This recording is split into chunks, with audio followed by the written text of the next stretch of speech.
बार इकट्ठा होगा, 2 मिनट लगाएंगे, कहेंगे उठाओ भाई उठाओ, जल्दी करो, इसको अंतिम संस्कार करो। बांध पिंजड़ी आगत कुल परिवार तेरा सकल कबीला मसलत एक ठराई, एक ही सलाह मशोरा किया उन्होंने, सबकी एक राय होगी कि उठाओ उठाओ उठाओ। और बांध पिंजड़ी आगत धर दिया, फिर मरघट में ले जाई, अग्नि लगा दिया, जब लंबा फूक दिया उस ठाई। अब शरीर तो फूक दिया, अंतिम संस्कार कर दिया। अब क्या होता है, ये नादान साधना बताने वाले ये नीम हकीम गुरुओं ने कैसा जुल्म कर रखा है। कहते हैं वेद बांध फिर वो पंडित आए, पीछे गरुड़ पढ़ाई, ये गरुड़ पुराण लेकर के, और गुरुजी आते हैं, वो कहते हैं भाई 7 दिन गरुड़ पुराण की कथा करनी पड़ेगी तुम्हारे घर पे। परमात्मा कहते हैं कि देखो गरुड़ पुराण अब पाठ करने से कोई लाभ नहीं है। ये गरुड़ पुराण का पाठ उसको पहले सुनाना था जब वो जीवित था, क्योंकि सदग्रंथों में विवरण होता है कि जो व्यक्ति साधना नहीं करते उनके साथ भयंकर यातनाएं, उनको बहुत भयंकर यातनाएं होती हैं, प्रेत बनता है उसके साथ, ऐसे होते हैं। कोई ऐसी क्रिया करता है, कोई ऐसा जुल्म करता है, कोई ऐसा पाप करता है उसका हाथ कटता है, कोई ऐसा पाप करता उसकी ऐसे पुत्र की मृत्यु होती है, कोई ऐसा करता उसकी आंखें फूट जाती हैं। तो परमात्मा कहते हैं वो ज्ञान उस मरने वाले को पहले सुनाना था, ताकि बुराइयों से बच जाता और शुभ कर्म करके अपना जीवन सफल कर जाता। अब वो गधा बनने को तैयार है और पीछे उसकी गरुड़ पुराण की कथा गुरुदेव करने को तैयार है। इस तरह की ड्रामेबाजी ने, इस तरह के नीम हकीमों ने ये भक्ति का विनाश कर डाला और मनुष्य जीवन को इन्होंने बर्बाद करवा दिया। परमात्मा कहते हैं कि नरसेती तू पसवा कीजे गद्दा बैल बनाई, ये 56 भोग काम अनुभव रे कि कुरडी चुनने जाई। और फिर क्या बताते हैं कि ये साधना शास्त्र विरुद्ध होने से फिर तुम प्रेत बन गए, प्रेत शिला पर जा विराजे। अब गुरु जी कहेंगे कि उसके पिंड भरवाओ, पितरों पिंड भराई। तेरा गजब हुई, पहले तो पितर बनवाए, भूत बनवाए, शास्त्र विरुद्ध साधना करवा के, और फिर उनके वो पिंड भरवाए, फिर वह उनके श्राद्ध निकाले, वो माल खाए गुरुजियों ने। गुरुजी तो खीर खावे, अन्यों का पितर छिक गए। वाह भाई वाह, मैं रोटी खाऊंगा आपका पेट कैसे भरेगा, अच्छे बेवकूफ बना डाला। देखो ये साधनाएं बिल्कुल शास्त्र विरुद्ध हैं और ये मनमुखी लोगों के मनमाने आचरण हैं जो पवित्र गीता जी के विरुद्ध होने से व्यर्थ हैं। तो क्या बताते हैं कि प्रेत शिला पर जा विराजे पितरों पिंड भराई, और बहर श्राद्ध खान कुआए काल काग होए कलमाही। फिर कौवे बन गए। क्या कहते हैं श्राद्ध, अब श्राद्धों के दिन चल रहे हैं, कति उन नादानों के पूरे जो ना मौज माचरी है बहका रखा जिन्होंने, एक एक दिन में 3-3 जगह भोजन खा आते हैं पंडित वो गुरु जी। तो क्या बताते हैं कि जब पहले तो भूत बनाया, पितर बना, फिर कहते हैं पिंड भरवा दिए तो वो मुक्त हो गया। फिर श्राद्ध निकालते हैं, कहते हैं तुम्हारा पिता जो ना कौवा बना हुआ है, कौवे को भोग लग गया तो समझ लो तुम्हारा श्राद्ध सफल है।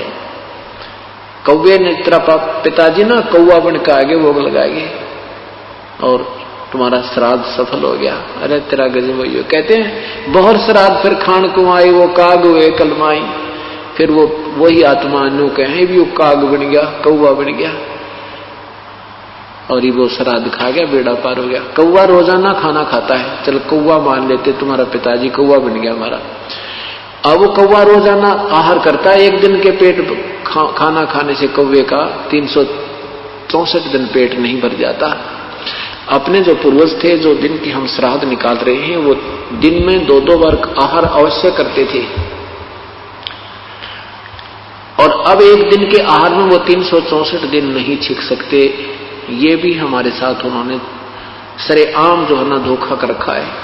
तो अब ये भगत समाज सियाना होगा, तत्व ज्ञान से परिचित होगा, तो इन नादान संतों से पीछा छूटेगा और ये जीवन बहुत आसानी से सफल हो जाएगा। इसमें कोई साधना कठिन नहीं है, सीधा सा एक मंत्र जाप करना है, या मजदूरी करनी है, या नाम की कमाई करनी है।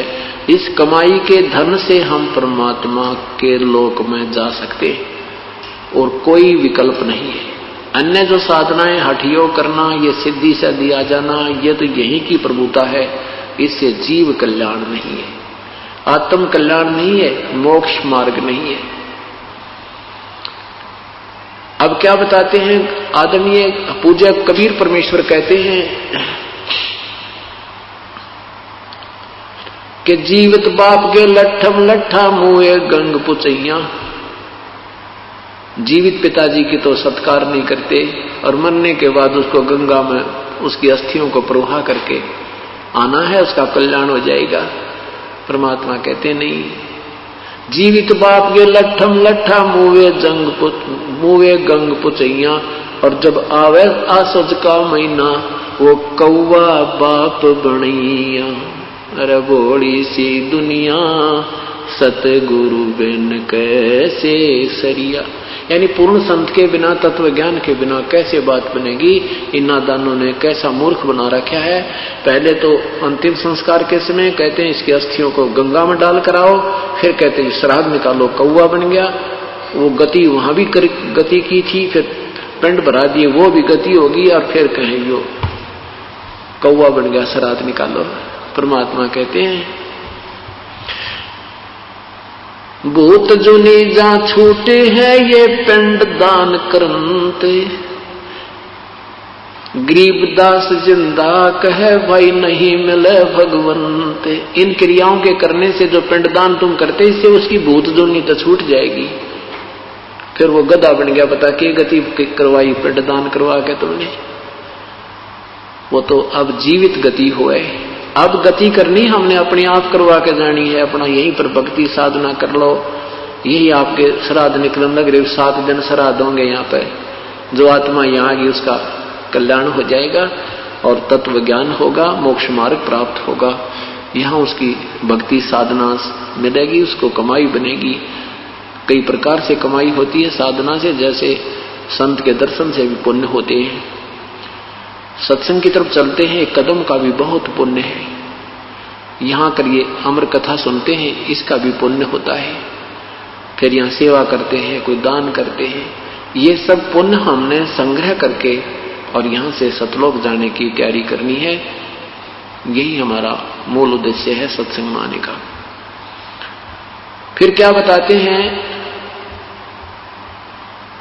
स्वरत जय सतगुरु की संगत करते तेरे सकल कर्म कट जाई। यदि तुम पूर्ण संत की शरण में आ जाते, ना श्राद्ध निकालने थे, ना अस्थि उठानी थी, ना अस्थि उठाने की आवश्यकता पड़ती, ना उसको गंगा पहुंचाने की आवश्यकता पड़ती, न ही श्राद्ध निकालने की आवश्यकता थी, ना फिर पिंड बनवाना, ना वो भूत बने, ना पितर बनना था, ना पशु बने। जय सतगुरु सदगुरु पुण्यात्मा, अभी तुम बालक हो, बुद्धि विवेक से जब विचार करोगे इस पृथ्वी पर आपको कोई संत नजर नहीं आएगा। अभी तक कोई सदगुरु नहीं था, या तो परमात्मा स्वयं आए थे, या फिर उन महापुरुषों को जिनको साक्षात्कार परमेश्वर ने अपना कराया था, उनको छोड़ करके अभी कोई सदगुरु नहीं थे, यानी सत्य ज्ञान कराने वाले नहीं थे। अब इस तत्व ज्ञान से आप तुलना करोगे उन महापुरुषों के विचारों की, तो अपने आप पता लग जाएगा वो संत नहीं है। तो यहां क्या कहते हैं, जय सतगुरु की संगत करते तेरे सकल कर्म कट जाई। सकल कर्म, ना भूत बनना था, ना पिंड बनवाने थे, ना गधा बनना था, ना कुत्ता बनना, ना 84 में जाना था। अमरपुरी पर आसन होते जहां धूप न छाई। अमरपुरी सतलोक में आसन, यानी वहां तेरा स्थायी स्थान मिल जाता, जहां पर कोई कष्ट नहीं है, ना धूप ना छाई, यानी कोई दुख नहीं है। सुरत नृत मन पवन पियाना, शब्द शब्द समाई। गरीबदास गलतान महल में मिले कबीर गुसाई। मुझे तो गरीब कबीर परमात्मा मिल गए और ये तत्व ज्ञान मुझे दे दिया, मैं तो मस्त हो गया गलतान महल में। हमने तो कोई संशय रहा नहीं, हम सतलोक जाएंगे, क्योंकि हम उन्हीं पद चिन्हों पर चल रहे हैं, उसी रास्ते चल रहे हैं जो हमारे पूर्ण परमात्मा ने आकर हमें दर्शाया है।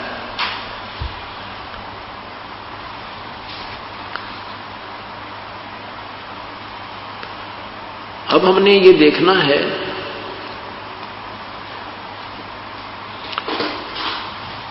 सत्संग में आने से पुण्यात्मा को ये तो ज्ञान होगा कि प्रभु की भक्ति के बिना ये मनुष्य जीवन व्यर्थ है।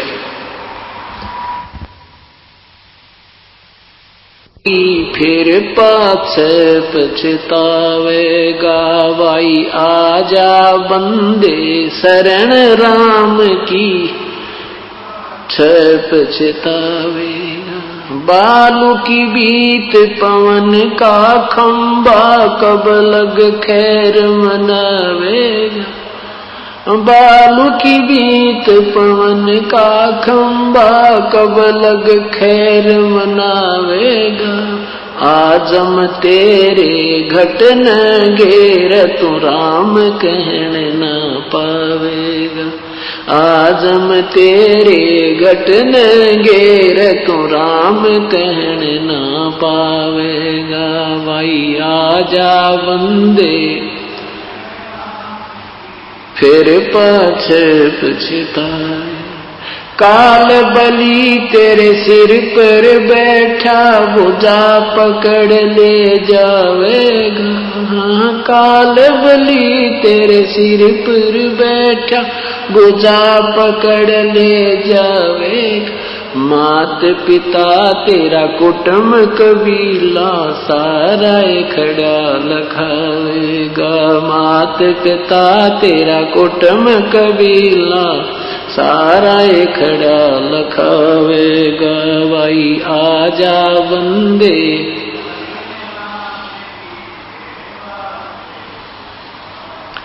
धर्म राय तेरा लेखा लेगा वहां क्या बात बनावेगा। धर्म राय तेरा लेखा लेगा वहां क्या बात बनावेगा। लाल खंभ से बांधा जा बिन सतगुरु कौन छुटावे। लाल खंभ से बांधा जा बिन सतगुरु कौन छुटावेगा। भाई आजा बंदे फिर पाछ पछतावे। दिया लिया तेरे संग चलेगा दरा ढक्या रह जावेगा। दिया लिया तेरे संग चलेगा दरा ढक्या रह जावे। कह कबीर सुनो भाई साधो करनी के फल पावेगा। हाँ कह कबीर सुनो भाई साधो करनी के फल पावे। आजा बंदे शरण राम की फिर पाछ पछतावेगा। सत साहिब आजा बंदे शरण राम की फिर पीछे पछतावेगा। अब सबसे पहले हमने राम समझना है। राम किसे कहते हैं, परमात्मा की परिभाषा क्या है। जैसे यहां संसारिक व्यवहार से हम सोचेंगे तब परमात्मा की परिभाषा में समझ में आएगी। जैसे किसी एक विभाग में आप लीजिए तहसीलदार भी साहब कहलाते हैं, तहसीलदार साहब, फिर एसडीएम साहब, डिप्टी कमिश्नर साहब, कमिश्नर साहब, मंत्री साहब, मुख्यमंत्री साहब, प्रधानमंत्री साहब और राष्ट्रपति साहब, ये सभी साहब कहलाते हैं। लेकिन इनकी शक्ति में, पावर में दिन रात का अंतर होता चला जाता है। यही व्यवस्था परमात्मा को समझने के लिए आपने याद रखना होगा। जैसे तीन लोक के राम हैं, मालिक हैं, स्वामी हैं, प्रभु हैं। एक ब्रह्मांड में तीन लोक में एक विभाग के मंत्री साहब हैं, राम हैं, प्रभु हैं। कौन? रजगुण ब्रह्मा, सतगुण विष्णु, तमगुण शिव जी। रजगुण विभाग के भगवान ब्रह्मा जी, सतगुण विभाग के भगवान विष्णु जी और तमगुण विभाग के भगवान शिव जी। केवल पाताल लोक, पृथ्वी लोक और स्वर्ग लोक के ही इन प्राणियों के ऊपर इनका अधिपत्य है। महास्वर्ग में इनका कोई लेन देन नहीं है। अन्य जो स्थान है इसी ब्रह्मांड में, उन पर भी इनका अधिपत्य नहीं है। एक ब्रह्मांड में एक विभाग के मंत्री साहब यानी राम, भगवान ब्रह्मा, भगवान विष्णु, भगवान शिव है, ये भी राम है। इनके पिताजी 21 ब्रह्मांड के प्रभु हैं, राम हैं, साहब हैं, जिसे ब्रह्म कहते हैं, ब्रह्म क्षर पुरुष भी कहते हैं। और सात संग ब्रह्मांड का राम है परब्रह्म, जिसको अक्षर पुरुष कहते हैं। वो भी राम है, वो भी मालिक है, वो भी स्वामी है, वो सात संग ब्रह्मांड का मालिक है। और इस परब्रह्म से ऊपर एक पूर्ण ब्रह्म, परम अक्षर ब्रह्म, सतपुरुष, अकाल मूर्त, शब्द स्वरूपी राम, वो भी साब है।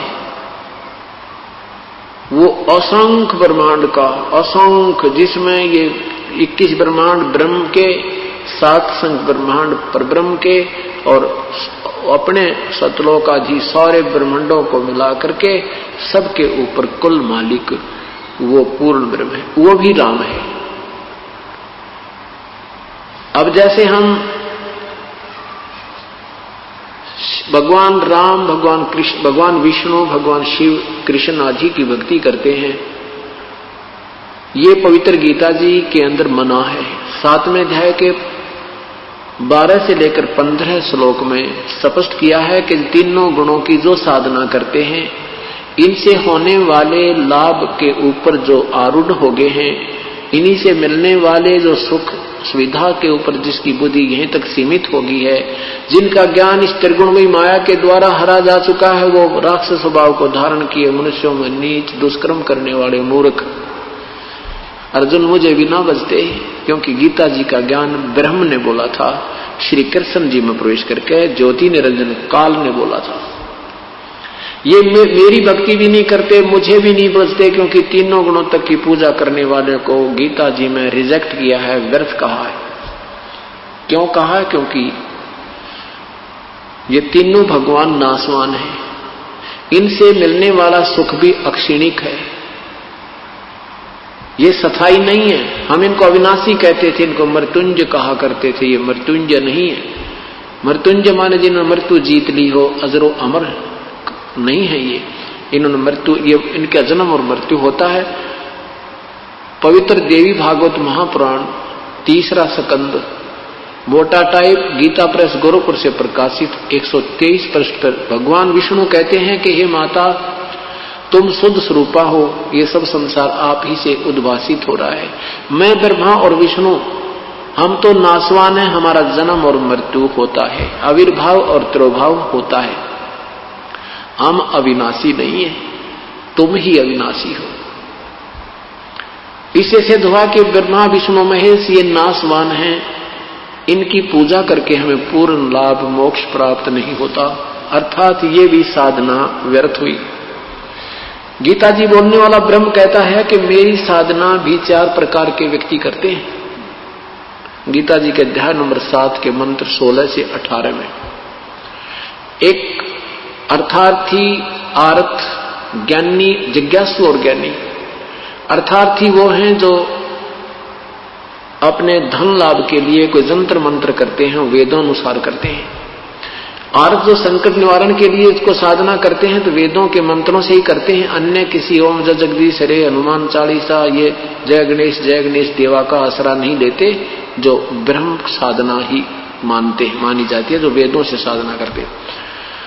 और जो जिज्ञासु वो होता है जो परमात्मा की तरफ में इधर उधर भटकता है, जैसा उसने ज्ञान मिला, कोई वेदों से, कोई किसी से, किसी सुनी सुनाई से, तो उसने ज्ञान संग्रह कर लिया, फिर वो जिज्ञासु फिर वक्ता बन गया, ज्ञान बांटने लग गया, आप भक्ति की नहीं, उसको साधना ठीक मिली नहीं। कहते हैं 4थे प्रकार के ज्ञानी, इन तीनों को तो रिजेक्ट किया कि ये नहीं काम के, इनमें से ज्ञानी अच्छे हैं। ज्ञानी वो होता है जिसको ये पता लग गया कि मनुष्य जीवन बार बार नहीं मिलता, और मनुष्य जीवन प्राप्त करके यदि भक्ति नहीं की तो इसका कोई यूज नहीं, कोई लाभ नहीं। भक्ति फिर उसको वेदों को पढ़ा, वेदों में लिखा है कि केवल एक परमात्मा पूर्ण ब्रह्म ही पूजा के योग्य है, अन्य की साधना करने से भी जीव मोक्ष नहीं होता, पूर्ण रूप से मोक्ष प्राप्त नहीं होता। इसलिए उन ज्ञानी आत्माओं ने ये दृढ़ निश्चय कर दिया कि एक ही प्रभु की भक्ति करेंगे हम, और दूसरे भक्तों भगवानों की भक्ति नहीं करेंगे, वो यूजलेस है, वो व्यर्थ है। इस उद्देश्य से उन्होंने अपने ही आप निष्कर्ष निकाल लिया, वेदों को पढ़ा, उसमें लिखा कि ओम कर्तु समर, कल्वे समर और कर्तुम समर, यजुर्वेद अध्याय नंबर 40 के मंत्र नंबर 15 में ये ब्रह्म, वेदों के बोलने वाला ब्रह्म कहता है कि मेरा ओम नाम है और इस ओम नाम का जाप तू काम करते करते श्रवण कर, विषय कसक के साथ श्रवण कर, मनुष्य जीवन का मुख्य उद्देश्य जानकर श्रवण कर। लेकिन 17वें श्लोक में कहा कि 40वें अध्याय के यजुर्वेद के 40वें अध्याय के 17वें श्लोक में कहा कि वो परमात्मा, 16वें में कहा कि जो सत भक्ति करता है वो उसके पाप नष्ट हो जाते हैं। परम संत से साधना लेकर के जो साधना सत करते हैं, सत भक्ति करते हैं, उनके पाप विनाश हो जाते हैं और फिर वो पाप रहित आत्मा तो पूर्ण परमात्मा को प्राप्त होती है जो मोक्ष ऊपर गुप्त रहता है, सतलोक में है, और मेरी साधना करने वाले वो मेरे ब्रह्मलोक में आ जाते हैं। उस परमात्मा की भक्ति से जीवन का मोक्ष होगा। और मेरी साधना करने वालों को भी यजुर्वेद अध्याय नंबर 40 के मंत्र नंबर 3 में आत्मघाती कहा है कि ब्रह्म तक की साधना करने वाले भी आत्मघाती है, क्योंकि ये मोक्ष नहीं होता इससे, ब्रह्म तक की साधना भी व्यर्थ है। अब गीता जी अध्याय नंबर 7 के मंत्र 18 में कहा है कि ये ज्ञानी है तो उद्धारात्मा, उद्धारमीन समर्पण कर दिया परमात्मा को, चाहे हमारा शीश भी चला जाए पर प्रभु मिल जाए। रात और दिन खाना पीना त्याग दिया, वैराग ले लिया, घर त्याग गए, जंगल में बैठ के ओम नाम का जाप करते रहे, लेकिन ओम नाम के यानी वेदों में वर्णित विधि से प्रभु प्राप्ति नहीं है, या उनकी समझ में आई ना। गीता जी अध्याय नंबर 4 के मंत्र नंबर 34 में कहा कि उस परम तत्व को, परमात्म तत्व को जानने के लिए किसी तत्वदर्शी संतों की तलाश कर, खोज कर वो जैसा मार्गदर्शन करें वैसे कीजिए। और अपनी साधना के विषय में गीता बोलने वाला प्रभु कहता है 8वें अध्याय के 13वें श्लोक में कि ओम इति एकाक्षरम ब्रह्म व्यवहारं माम अनुसमन ये प्रयाति तजन देहम सयाति परमाम गतिम। मेरा तो केवल एक ओम नाम है, और जो ये एक ओम अक्षर नाम है, इसको मुझ ब्रह्म का एक अंतिम सांस तक जो इसकी साधना करता है वो मेरे वाली परम गति को प्राप्त होता है। 8वें अध्याय के 7वें, 6ठे और 5वें और 7वें श्लोक में कहा है कि जो मेरी साधना करेगा वो मुझे प्राप्त होता है, और युद्ध भी कर और मेरी साधना भी कर। 8वें अध्याय के 5वें श्लोक में कहा कि ये नियम है, ये विधान है प्रभु का कि अंत समय में जो जिसके अंदर आस्था रखता हुआ, भजन करता हुआ, सिमरण करता हुआ प्राण त्यागता है उसी को प्राप्त होता है। 8वें अध्याय के 8, 9, 10 में कहा कि जो उस परमात्मा की भक्ति करता है, उस परम देव परमेश्वर की भक्ति करता है, करता हुआ प्राण त्याग जाता है तो उसी को प्राप्त होता है। उसके लिए किसी तत्वदर्शी संत की तलाश करो। मैं नहीं जानता उसकी भक्ति विधि को। कौन? गीता बोलने वाला प्रभु कह रहा है। ऐसे वेदों को बोलने वाला प्रभु भी कह रहा है कि मैं 40वें अध्याय यजुर्वेद अध्याय नंबर 40 के मंत्र नंबर 10 में कहा कि उस परमात्मा के विषय में कोई साकार बताता है, कोई निराकार कहता है। ये भी व्याख्या सही नहीं। इसके विषय में भी कोई तत्वदर्शी धीराणाम संत यानी तत्वदर्शी संत बताएंगे, जैसा वो कहें फिर उनसे सुनो। गीता बोल वहां वेदों के बोलने वाला प्रभु भी अपने तक की ज्ञान बता करके वो ऑप्शन छोड़ दी। अब उन ऋषियों को वो तत्वदर्शी संत मिला नहीं, अपने आप निष्कर्ष निकालकर जो साधना है उन्होंने की, वो प्रभु प्राप्ति की नहीं थी। गीता जी के अध्याय नंबर 11 के मंत्र नंबर 47, 48 में लिखा है कि अर्जुन ये मेरा रूप, ये वास्तविक रूप है, ये मैं तुझे दिखा रहा हूं, जो मेरा विराट रूप है, ये है मैं काल हूं, और इसकी प्राप्ति तेरे अतिरिक्त ना तो पहले हुई ना फिर हो सकती, और इसकी प्राप्ति कैसे हो सकती? ना वेदों वर्णित विधि से, ना यज्ञ से, ना तप से, ना जप से, ना किसी साधना से मेरे दर्शन अर्थात ब्रह्म प्राप्ति नहीं है। इसी कारण से संत ऋषियों ने साधनाएं की, ओम नाम के जाप वेदों अनुसार यज्ञ किए, हवन किए, लेकिन परमात्मा नहीं मिला। गीता जी के अध्याय नंबर 7 के मंत्र नंबर 24 में कहा कि ये बुद्धिहीन जन समूह मेरे उस घटिया अटल नियम को नहीं जानता कि मैं अपनी योग माया से छुपा हुआ कभी भी किसी के सामने प्रत्यक्ष नहीं होता। ये मुझे कृष्ण मान रहे होंगे, मैं कृष्ण नहीं हूं, मैं व्यक्त नहीं होता, मैं अपनी योग माया से गुप्त रहता हूं, अर्थात वो साकार है लेकिन सामने नहीं आता। ये मेरा अटल घटिया नियम है।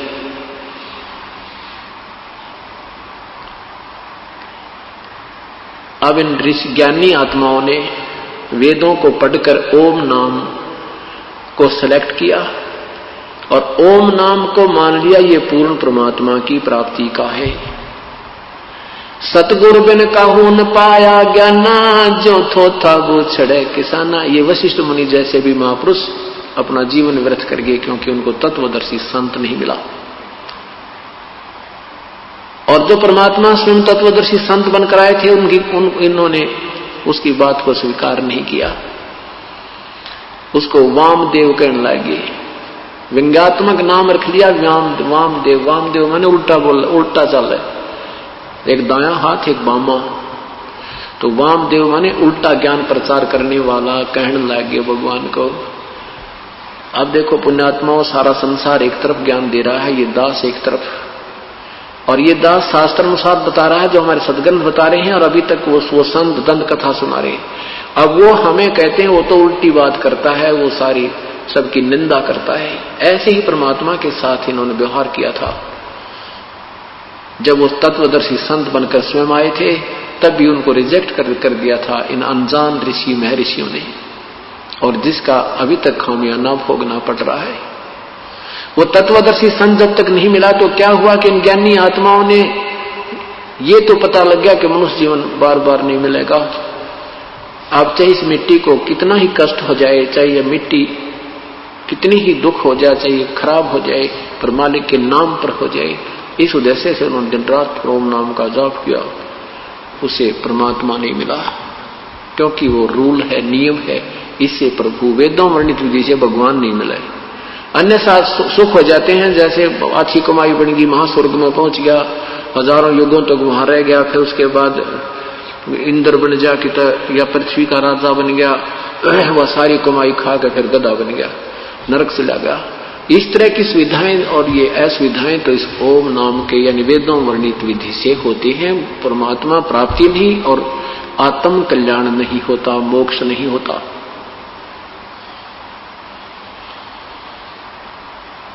इसलिए गीता जी अध्याय नंबर 18 में 7वें अध्याय नंबर 7 के मंत्र 18 में कहा कि ये ज्ञानी आत्मा है तो उद्धार में ना अपना समर्पण कर दे, जान भी दे दे भगवान के लिए, उल्टी ना हटे। ये है तो इतनी नेक, परंतु ये नादान उस तत्वदर्शी संत ना मिलने से मेरे वाली घटिया साधना में ही लीन रही, आश्रित रही, अनुतमाम, ये मेरे वाली अनुतमाम गति में आश्रित रही। कितना प्यारा ज्ञान दिया पवित्र गीता जी में। और फिर 7वें अध्याय के 19वें श्लोक में लिखा है कि बहु नाम जन्माना मनते ज्ञान मान माम प्रवृत्ते। बहुत कोई जन्म अंत के जन्म में कोई ज्ञानी आत्मा ब्रह्म साधना करता है, मेरी साधना करता नहीं तो नीचे की साधना करते हैं, कोई देवी की, कोई देवता की, कोई यक्ष की, कोई भूतों की, या छोटी जैसे जय गणेश जय गणेश जय गणेश देवा, इस तरह की आरतियां करते हैं। को बहुत ही पुण्यात्मा अच्छे संस्कार हो जिसके कोई जन्म के कौन से जन्म में एकाध आत्मा मेरी भक्ति करता है, नहीं तो अन्य उपासना में लगा रहता है। और वासुदेव सर्वामिति स महात्मा सुदुर्लभ, ये बताने वाला कि ना ब्रह्म पूजा के योग्य है, ना पर ब्रह्म पूजा के योग्य है, ना ये ब्रह्मा विष्णु महेश से पूर्ण मोक्ष है, ये और पूर्ण ब्रह्म ही पूजा के योग्य है, उसकी ये साधना है। ऐसा साधु तो, ऐसा संत तो बहुत मुश्किल है, शो दुर्लभ है, बड़ी मुश्किल से मिलने वाला, बहुत कठिनता से मिलेगा तुझे वो संत जो ये सारा ज्ञान बतावे कि ये भी पूजा के योग नहीं, वासुदेव ही पूजा के सर्वस्व है। अब वासुदेव की परिभाषा और समझनी होगी। हम भगवान श्री कृष्ण को वासुदेव कहा करते, ये वासुदेव नहीं है। वासुदेव का अर्थ है सर्वशक्तिमान, सर्वव्यापक, सर्व का पालन करता। पूर्ण प्रभु, सर्वव्यापक, सबके ऊपर अधिपति। अब भगवान श्री कृष्ण जी के पूज्य पिताजी का नाम वासुदेव था, श्री कृष्ण का नाम वासुदेव नहीं था। वासुदेव जी का नाम पंडितों ने, ब्राह्मणों ने, गुरुओं ने वेदों में पूर्ण परमात्मा की महिमा वासुदेव नाम से कही गई है। उन वेदों में अच्छे नामों को, शब्दों को निकालकर अपने पुत्रों का, यजमानों के पुत्रों का नाम रखा करते। वासुदेव का अर्थ है सर्वशक्तिमान, सर्व का पालन करने वाला पूर्ण प्रभु। तो ये कहते हैं वासुदेव सर्वमिति स महात्मा सो दुर्लभ, ये बताने वाला कि नहीं, वो वासुदेव पूर्ण परमात्मा ही सब भक्ति करने, पूजा के योग्य है और नहीं है, ये कहने वाला संत तो बड़ी मुश्किल से मिलेगा। वो तो तुझे बहुत ही सौभाग्य से प्राप्त होगा, बहुत मुश्किल से मिलता है। अब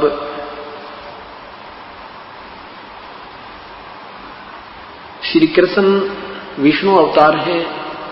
श्री विष्णु जी सतगुण विभाग के एक मंत्री, एक ब्रह्मांड में 3 लोक के अंदर हैं। ये केवल एक विभाग में मालिक हैं, सर्व के मालिक, सर्वव्यापक, सर्वस्वा नहीं है। ये वासुदेव नहीं है। इनके पिताजी जो है ब्रह्म ज्योति निरंजन, ये 21 ब्रह्मांड के ही मालिक हैं। ये कुल के मालिक वासुदेव नहीं है, सर्वव्यापक, सर्वस्व नहीं है। परब्रह्म भी केवल 7 संख ब्रह्मांड का मालिक है, प्रभु है।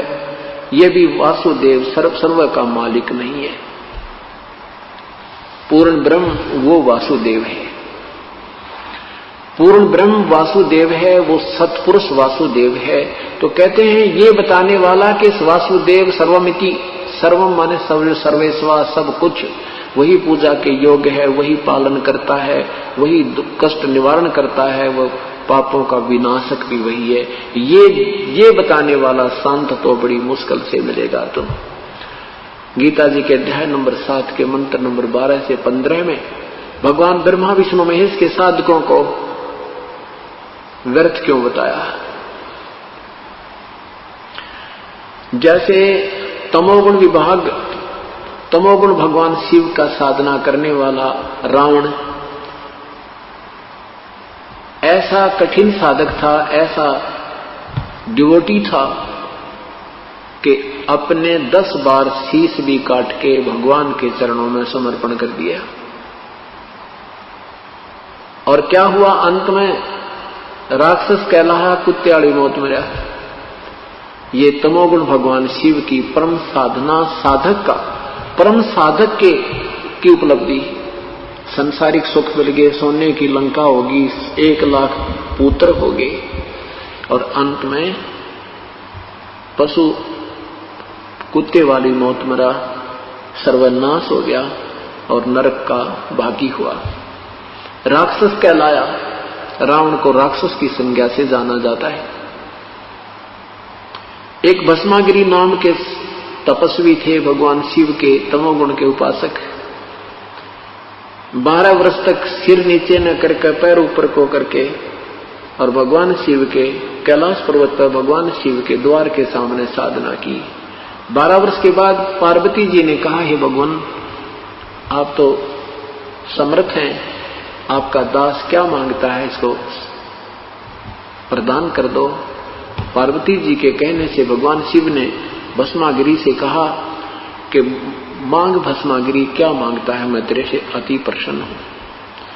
अब भस्मागिरी के मन में के खोट था कि भगवान शिव को मारूं, इसे भस्म कड़ा प्राप्त करूं, भगवान शिव को समाप्त कर दूं, पार्वती को पत्नी बना लूं। हे भगवान, अब क्या बताते हैं भगवान। आदरणीय गरीबदास साहिब कहते हैं, ऐसे करत गनी जीव कलमाही, और माता को पत्नी ठहराए। पार्वती माता को और पत्नी की दृष्टि से कामना कर रहा है, ऐसे नीच व्यक्ति पर यह साधना कर रहे शिव की। पर भगवान शिव ने कहा, मांग भाई, क्या मांगता है भस्मागिरी। भस्मागिरी ने कहा कि ऐसे नहीं भगवान, वचनबद्ध हो जाओ तो मांगू। भगवान ने कहा, सोचा भी क्या मांगेगा, एक सिद्धि और मांग लेगा, दे दूंगा। कहा ठीक है भाई, वचनबद्ध हुआ, मांग ले, क्या मांगता है। तो क्या मांगा उसने, कहा कि भस्म कड़ा दे दो भगवान, ये भस्म कंडा दे दो जो आपने हाथ में पहन रखा। उसमें क्या गुण था कि जो किसी के सिर पे सिर के ऊपर ऐसे करके कह दे भस्म, वो खत्म हो जाता था। उसमें एक ऐसी शक्ति थी। इस बात का ज्ञान भस्मागिरी को था। भगवान शिव ने सोचा भी साधु है, जंगल में रहता है, अपनी सुरक्षा के लिए मांग रहा होगा। उसने क्या पता था ये ऐसा जालिम व्यक्ति है, इसके मन में कितना खोट है। कहते हैं भस्मागिरी की वासना शिव शंकर से जाने नाही। ये सर्वज्ञ कहाँ है भगवान, जिन्हों ये नहीं पता ये दुष्ट क्या मांगने आ रहा है, इसके मन में के खोट है। तो भगवान शिव सर्वज्ञ भी नहीं है। अब क्या किया कि उसने जो ही कड़ा निकाल कर उसको दे दिया भस्मागिरी को। भस्मागिरी ने कहा कि होले शंकर होशियार, तुझे मारूंगा और पार्वती को पत्नी बनाऊंगा। इतनी देर में त्योर बदल गया। अब भगवान भाग लिए, भगवान शिव भाग लिए, आगे आगे भागे जा रहे हैं, पीछे पीछे भस्मागिरी। कहते हैं फिर भगवान ने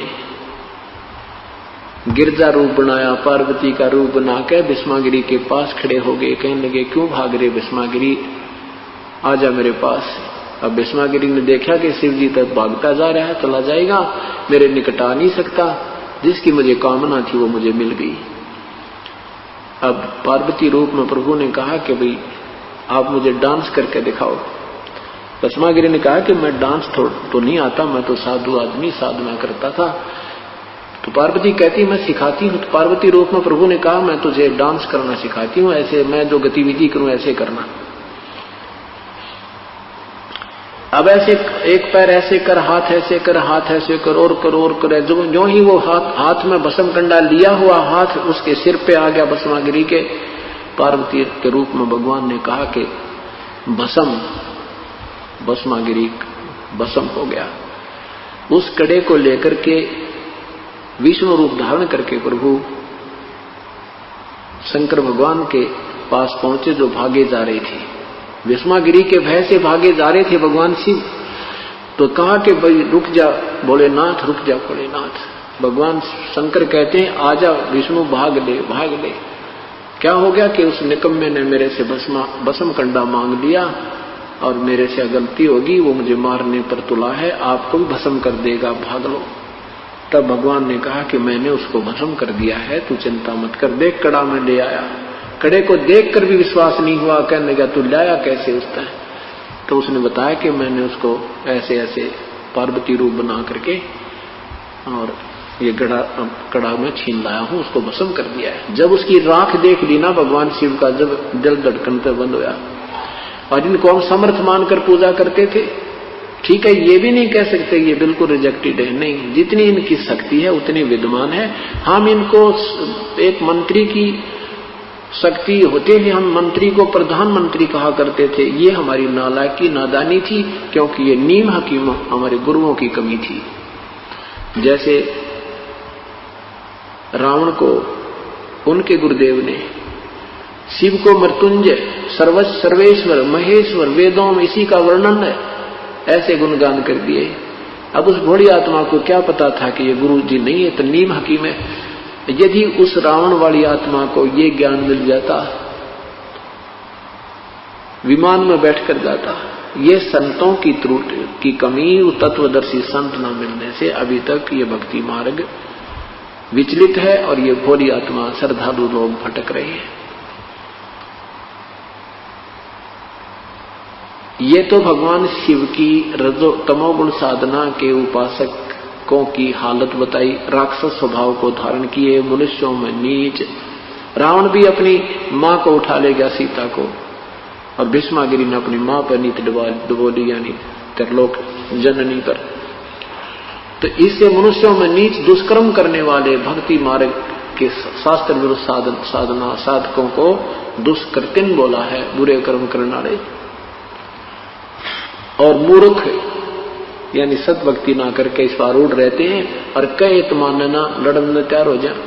जिन्होंने कह दिया तुम्हारी साधना ठीक नहीं है तो उस पर विचार नहीं करते, क्योंकि क्यों निंदा करते हो तुम, लड़ने को तैयार हो जाते हैं। फिर क्या बताते हैं कि ब्रह्मा की साधना, रजोगुण की साधना की थी हिरण्यकशिपु ने। सुबह मरूं ना श्याम मरूं, दिन मरूं ना रात मरूं, 12 मास में ना मरूं, आकाश पृथ्वी पर ना मरूं, इस तरह की सिद्धि मांग ली। ये वरदान ले लिया ब्रह्मा जी से, तथास्तु। अब ये सिद्धि प्राप्त करके अपनी साधना से हल्दी की गांठ से पंसारी बन बैठा और फिर अन्याय शुरू कर दिया, राक्षस कहलाया, अपने ही पुत्र का दुश्मन बन गया। प्रहलाद को भी अग्नि में जलाना चाहा, लाल खंबे से बांधकर उसको फूंकना चाहा। उसी से मैं प्रभु नरसिंह रूप धारण करके प्रकट हुआ, हिरण्याकुश की आंत निकाली। कुत्ते वाली मौत मेरा राक्षस कहलाया, रजोगुण ब्रह्मा का उपासक। अब सतगुण विष्णु जी की साधना विश्वामित्र ने की थी। अपने साथी वशिष्ठ मुनि के 100 पुत्रों की हत्या कर दी एक ही पॉइंट पे। वशिष्ठ जी उसको कहा करते कि आओ राजऋषि, क्योंकि वो महिमा का भूखा था, विनम्रता विश्वामित्र में नहीं थी।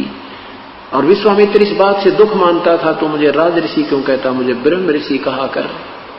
इसी द्वेष से वशिष्ठ मुनि के 100 पुत्रों को काट दिया उस विष्णु के उपासक ने।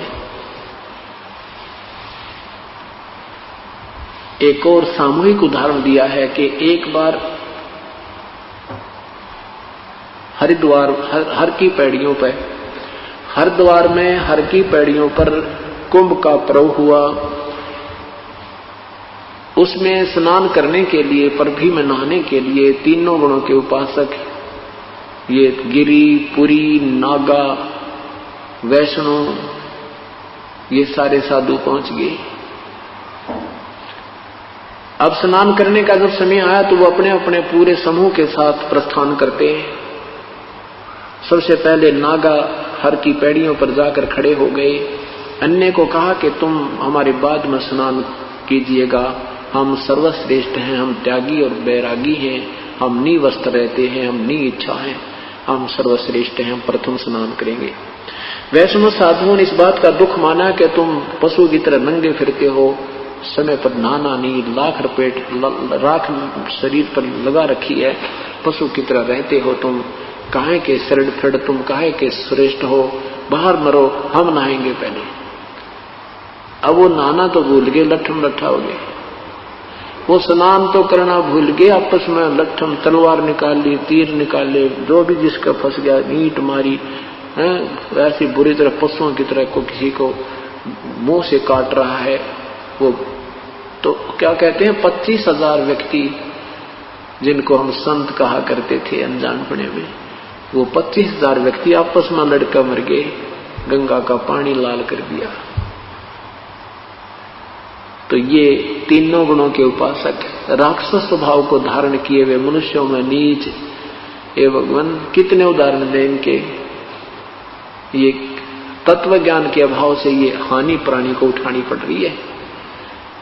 और तत्व ज्ञान देने वाला संत, करोड़ों में कोई है नहीं रे झूम करा, अरबों में कोई गर्क सुनो रे झूम करा। वो संत तो करोड़ों संतों में नहीं मिलेगा, अरबों में कोई एक संत मिलेगा। अरबों में गर्क मीन ये छोटी मोटी इस ज्ञान में सुनकर 2-4 बात बतानी है तो बहुत पा जाएंगे, पर जिनके पास विधि साधना, नाम देने का अधिकार और पूरा ज्ञान समाधान हो, वो संत तो अरबों में मिलेगा। अब क्या बताते हैं आदरणीय गरीबदास साहिब जी, कहते हैं तीर तुपक तलवार कटारी जमदड़ जोर बधावे हैं, हर पैड़ी हर हेत न जाना वाजा तेग चलावे हैं, काटे शीस नहीं दिल करुणा जग में साध कमावे हैं, जो जन उनके दर्शन को जावे उनको भी नरक पठावे हैं। ऐसे इन साध जिनको तुम संत कहते हो, कहते हैं ये संत नहीं, इनके कोई दर्शन भी कर ले, इनका उपदेशी भी हो जावे। अब दर्शन करने उपदेशी ही जाएगा और वैसे कोई जाएगा तो उसको वो अपना उपदेशी बना लेंगे, फिर नाम दान करेंगे, उसको कोई अपने पीठू बना लेंगे। कहते हैं उनके कोई दर्शन भी से व्यक्तियों के दर्शन करने भी चला जाओ, उनको भी नरक ले जाते हैं। और तुम इनको साधु कहते हो, तुम इनको संत कहते हो। ये तीनों गुणों के उपासकों के विषय में कहते हैं। तीर तुपक तलवार कटारी और डट कर कहते हैं जमा जंग करी उन्हें, और काटे शीस नहीं दल करुणा। करुणा माने दया। वो जग में साधकों में उनको तुम संत भी कहते हो, और जो जन उनके दर्शन को जावे उसको भी नरक ले जावे। जो उनके उपदेशी हो गया उनको भी नरक में ठोक रहे हैं। इन बातों को मद्देनजर रखते हुए हमने ये विचार करना है कि कौन प्रभु है और किस परमात्मा की साधना से लाभ होगा। अब तीनों गुणों के उपासकों को तो गीता जी के 7वें अध्याय के 12 से 15 में रिजेक्ट कर दिया। अब कहते हैं मेरी भक्ति भी ना करते ये, और अपने विषय में 7वें अध्याय के 18वें श्लोक में अपने आप को भी भगवान ने कह दिया कि मेरी साधना भी अनुतमाम, यानी कति घटिया ते घटिया, बिल्कुल व्यर्थ। क्यों? क्योंकि ये भी नाशवान है, भगवान ब्रह्म भी नाशवान है। इसकी ब्रह्मलोक 8वें अध्याय के 16वें श्लोक में गीता जी में लिखा है कि ब्रह्मलोक से लेकर ये सारे लोक नाशवान है, पुनर्वृत्ति में है, ये स्थायी नहीं है। और यहाँ 21 में एक ब्रह्मांड का अंतिम जो ब्रह्मलोक है ये सबसे स्थायी है। इसी में नकली सतलोक, अलखलोक, अगमलोक, अनामी लोक की स्थापना इस काल ने अपनी माया से गुप्त करवा रखी है इन जीवों को भ्रमित करने के लिए। और ये ब्रह्मलोक तक भी विनाश हो जाते हैं, ये भी स्थायी नहीं है। 4थे अध्याय के 5वें श्लोक में स्वयं गीता बोलने वाला प्रभु कहता है कि अर्जुन तेरे और मेरे बहुत जन्म हो लिए, अर्थात मैं और तू भी अविनाशी नहीं है। कैसे? 7 ब्रह्मा की मृत्यु होने के बाद एक विष्णु की मृत्यु होती है। एक ब्रह्मा जी की आयु कितनी है?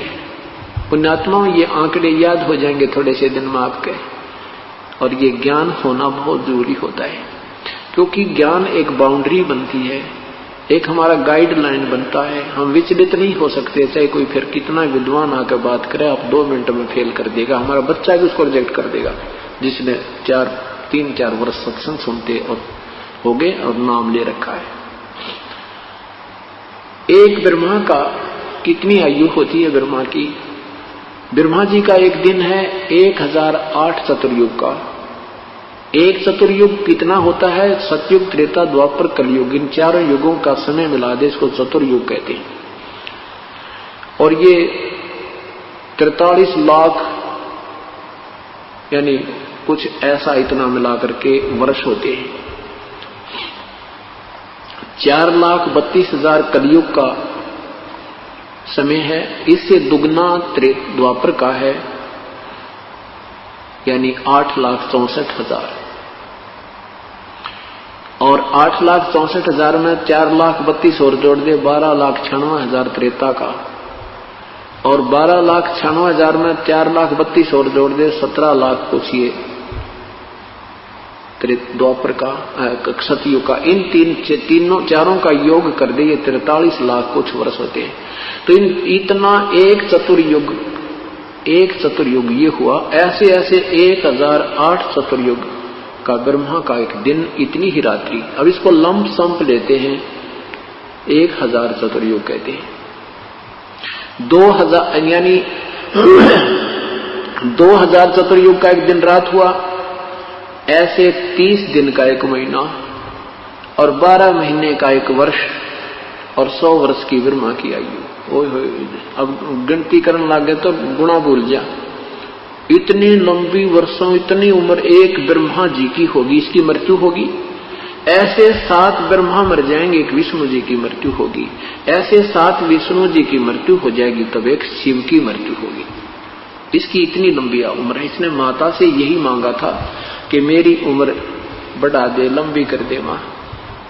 अमर होना चाहा था। दुर्गा ने कहा बेटा तुम अमर नहीं कर सकती मैं, ये तो विधान है यहाँ का, जो जन्म है वो मृत्यु अवश्य होगी। तुझे विधि बताती हूँ कि तेरी आयु सबसे लंबी हो जाएगी। उस विधि से ये भगवान शिव ज्यादा समाधिस्थ रहता है, श्वास कम लेता है, आयु इसकी 3 दोनों भगवानों से ज्यादा है। ऐसे ऐसे 70,000 जब शिव मर जाते हैं, शंकर मर जाते हैं, तो ब्रह्मलोक में रहने वाला ये काल, वहां भी ये 3 रूपों में रहता है, महाब्रह्मा, महाविष्णु, महाशिव। वहां ऐसे ये शरीर छोड़ता है। इसने अपना पीरियड काउंट करने के लिए ये क्रिया बना रखी है, जैसे सांप कांचड़ी छोड़ दिया करे, ऐसे ये अपना एक शरीर छोड़ता है, ऐसे इसकी जन्म और मृत्यु होती है। अर्जुन, मेरे जन्म और मृत्यु दिव्य हैं, तू नहीं जानता, दिव्य ऐसे हैं ये। तो 70,000 ये त्रिलोकीय काल का पुत्र मर जाता है, तब एक ये ब्रह्मांड में रहने वाला महाशिव मरता है। उसके बाद एक ब्रह्मांड में पूर्ण रूप से प्रलय हो जाती है, इसको महाप्रलय कहते हैं, एक ब्रह्मांड की महाप्रलय। उसके बाद ये काल इन सब जीवों को दूसरे ब्रह्मांड में शिफ्ट कर देता है। वहां ऐसे ही अपनी पत्नी को, दुर्गा को महाब्रह्मा, महाविष्णु, आप स्वयं महाब्रह्मा, महाविष्णु शिव रूप में रहता है, दुर्गा को महासावित्री, महालक्ष्मी और मां पार्वती रूप में रखकर वहां पुत्रों की उत्पत्ति करके सृष्टि प्रारंभ करता है।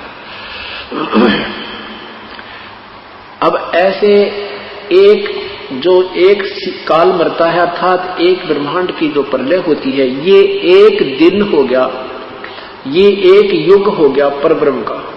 परब्रह्म का एक युग हो गया, जो 70,000 शिव मरते हैं, अर्थात एक काल मरता है, ब्रह्म मरता है, ये एक युग हो गया परब्रह्म का, परब्रह्म का, परब्रह्म का एक युग हो गया। ऐसे 1000 युग का उस परब्रह्म का दिन, इतनी ही रात्रि, 1000 युग का, नोट चतुर्युग। ये पॉइंट समझना पुण्यात्मा, और कोई बालक नहीं है, कोई शिक्षित हो सभी, कोई एमए है, कोई ग्रेजुएट है, कोई 10वीं, कोई आज कोई बालक नहीं। और शास्त्र हमारे पास है, देखोगे तो पता चलेगा ये कहां डले डुआ रखे थे हमारे 3 नादान महर्षि बने बैठे थे, इन्हें कैफे का ज्ञान है। 8वें अध्याय, गीता जी के 8वें अध्याय के 17वें श्लोक में लिखा है, सहस्र युग लिखा, उसमें सहस्र चतुर्युग नहीं लिखा है। ये परब्रह्म की महिमा गाई है, इसमें परब्रह्म के विषय बताया है। दूसरा अव्यक्त, गीता जी के 8वें अध्याय के 7वें अध्याय के 24वें श्लोक में तो अपने विषय में बताया कि मैं अव्यक्त हूं, और 8वें अध्याय के 20 में लिखा है कि वो अव्यक्त, ये सब संसार का नष्ट होने पर उस अव्यक्त में ये सब प्राणी समा जाते हैं, और उस अव्यक्त से भी दूसरा जो अव्यक्त प्रभाव है वो कभी नष्ट नहीं होता, वो तीसरा अव्यक्त, यानी 3 परमात्मा है। ब्रह्म ये प्रथम अव्यक्त, अव्यक्त का अर्थ होता जो अपनी योग माया से छुपे रहते हैं, सामने नहीं आते, वो होते आकार में है, वो प्रत्यक्ष दृश्य नहीं देते, और वो होते आकार में है। वो हमारी रेंज से, हमारी दूरदृष्टि की और हमारी दृष्टि की पहुंच से बाहर होते हैं, इसलिए हम उनको अव्यक्त कहा जाता है। तो ये ब्रह्म जो है, उसमें लिखा कि ऐसा एक बार जो ब्रह्म मरता है तो एक युग होता है परब्रह्म का, ऐसे ऐसे 1000 युग का दिन, इतनी ही रात्रि, और फिर 30 दिन का महीना, 12 महीने का एक वर्ष, और 100 वर्ष की आयु है परब्रह्म की। परब्रह्म की 100 वर्ष की आयु है। तो फिर इस परब्रह्म का भी विनाश होता है। लेकिन ये तो कमाल हो गया, देखिए 70,000 शिव मरे, और जब एक बार ये ब्रह्म मरे और फिर उसका एक युग हुआ परब्रह्म का, और ऐसे ऐसे 1000 बार जब यो काल मर लेगा, की मृत्यु हो जाती है, ब्रह्म की मृत्यु होती है, क्षर पुरुष की, तो तब ये 21 ब्रह्मांड का विनाश हो जाता है। तो ये बिल्कुल पूरा प्रलय हो जाता है। इसमें ब्रह्मांड तो रहते हैं, प्राणी नहीं रहते। तो ये सब जीव जो हैं, काल भी, प्रकृति भी, और ये सब प्राणी भी उस दूसरे अव्यक्त यानी परब्रह्म के लोक में रख दिए जाते हैं। और ऐसे 100 वर्ष की आयु जो परब्रह्म की पूर्ण हो जाती है, उसके बाद उस परब्रह्म का विनाश भी ऐसे निर्धारित समय पर प्रभु की कृपा से अचिंत के माध्यम से होता है। उसके बाद फिर इन सभी के ब्रह्मांडों में फिर दोबारा नए सिरे से उत्पत्ति प्रारंभ होती है। अब क्या बताना चाह रहे थे दास कि ब्रह्म एती उम्र बुलंद मरेगा अंतरे, 1008 1000 चतुर्युग का दिन, 1000 चतुर्युग की रात्रि ब्रह्मा की, और फिर भी मृत्यु रुद्र गजबई। और इससे 7 गुना विष्णु, उससे 7 गुना शिव जी की, और फिर भी शिव की मृत्यु। कहते एती उम्र बुलंद मरेगा अंतरे। क्यों? क्योंकि सतगुरु लगे न कान न भेंटे वो संतरे। इसलिए तुम्हारी मृत्यु हो रही है क्योंकि तुमको परम संत नहीं मिले, वो तत्वदर्शी संत नहीं मिले। इतनी भी साधना करके तुम इतनी उपलब्धि भी कर जाओगे, इतनी लंबी उम्र भी हो जाएगी, तो भी मरेगा अंतरे। क्यों मरोगे? क्योंकि तुमने वो तत्वदर्शी संत नहीं मिले।